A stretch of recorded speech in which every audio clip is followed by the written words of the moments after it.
Pengkhianatan sunyi, psikologi wanita, dan perpisahan yang diam-diam. Mari kita hancurkan ilusi ini.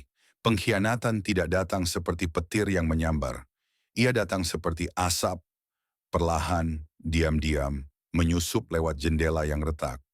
Dan saat kamu menyadarinya, asap itu sudah ada di dalam napasmu. Kebanyakan orang tidak pernah jujur tentang satu hal. Ketika seorang wanita berselingkuh, ia tidak pernah melakukannya dengan rapi.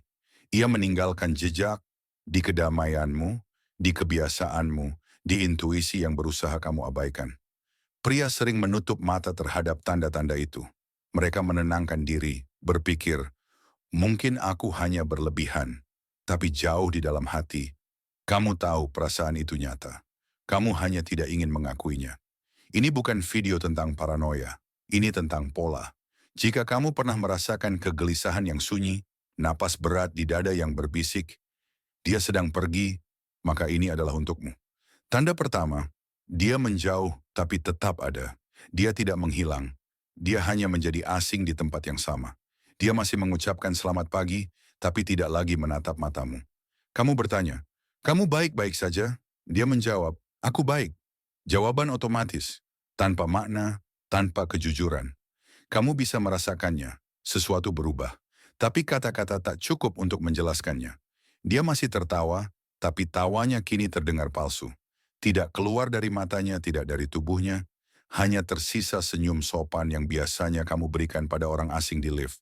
Dia berkata, aku cuma lelah, stres kerja, butuh waktu sendiri.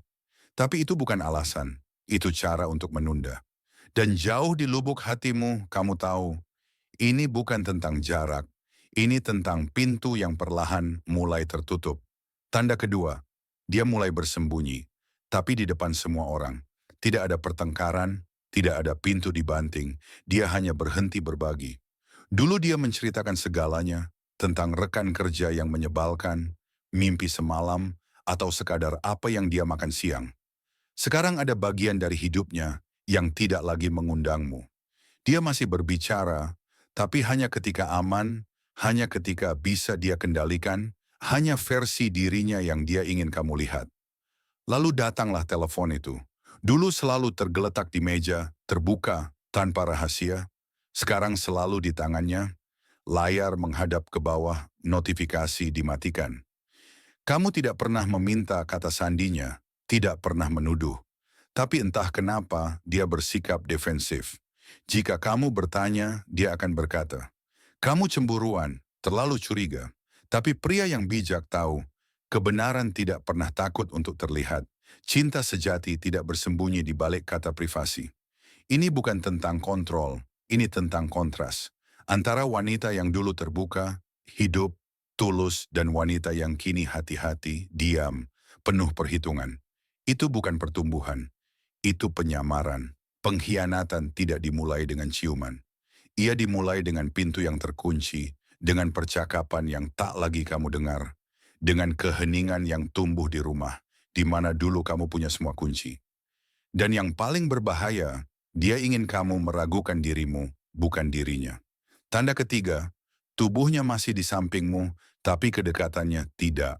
Kalian masih berbagi ranjang, tapi tidak lagi berbagi kehangatan. Suasana berubah, irama hilang. Ada dinding tak terlihat di antara kalian. Kadang dia membalik badan tanpa kata, kadang mencoba mendekat, tapi terasa kaku, terburu-buru, mekanis. Seperti ritual tanpa jiwa. Inilah saat di mana hubungan tidak langsung berakhir, hanya mulai mati perlahan. Kamu tidak gila, tidak lemah, tidak paranoid. Kamu hanya sedang menyaksikan kenyataan.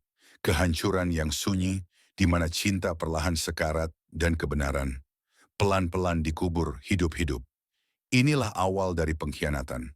Bukan dari kebohongan, tapi dari kematian, diam-diam sebuah kejujuran.